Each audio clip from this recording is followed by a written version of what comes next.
فقر و بیکاری بعضی از زنان را در ترکمنستان به تنفروشی مجبور کرده است تا از این راه فرزندان خود را خورانند و پوشانند. این خلاصه مقاله بخش‌های مرکزی و ترکمنی رادیوی آزادی است. چند از زنان از خشونت و استثمار پلیس و طعنه و ملامت جامعه هم شکایت کردند. تفصیلات را از همکارم کیومر سیاتا میپرسیم که در استودیو با ما است. کیومر سلام. ترکمنستان کشوری سرشار از گاز است و رسانه‌های دولتی از بناهای با حشمت و مجسمه‌های طلایی و زندگی با فراغتی ساکنان گزارش‌ها می‌دهند.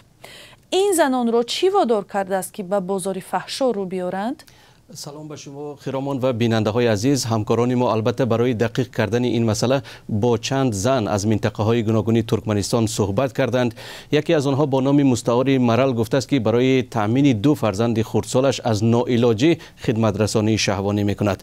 این زن 38 ساله و یگانه سرابان خانواده بوده است. وی گفته است که وضع سنگین مالی او را 4 سال پیش به این کار وادار کرد، چون بعضا هفته ها برای فرزندانش خوراک پختن نمیتوانست و امکان خریدن لوازمات مکتبی را هم نداشت.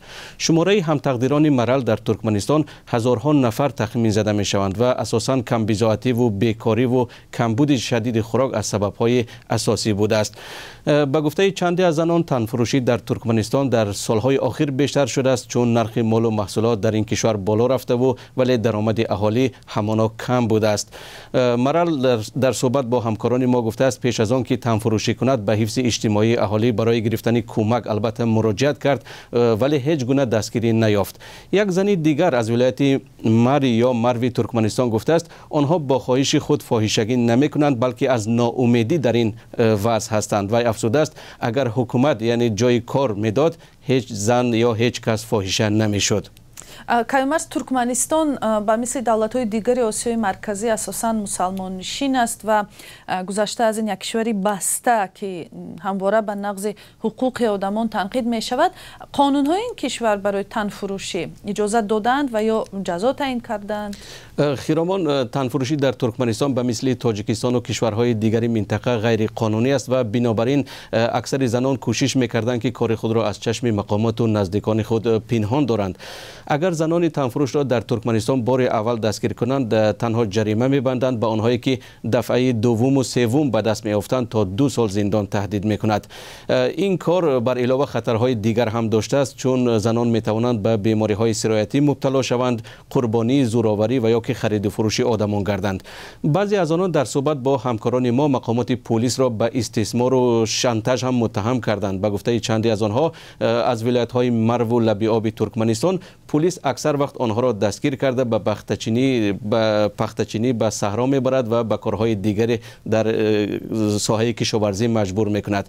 یکی از آنها شکایت کرده است که نمایندگان پلیس و دادستانی گاهی آنها را به جریمه و جزا آزاد میکنند، ولی در عوض هر وقتی که خواستند به پول از خدمت رسانی آنها استفاده میکنند.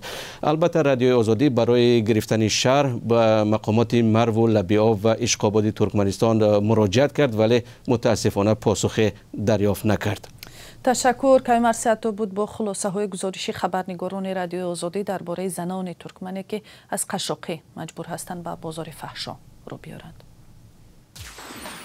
ای هموطنی عزیزتر از جان، ای یوسف امروزین کنعان، بیرون ز وطن چی حال داری؟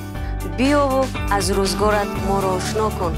بینندگان عزیز، اگر شما دور از تاجیکستانید و از نازکی‌های مهاجرت آگاه هستید و می‌خواهید دیگران نیز بدانند، پس این برنامه برای شماست.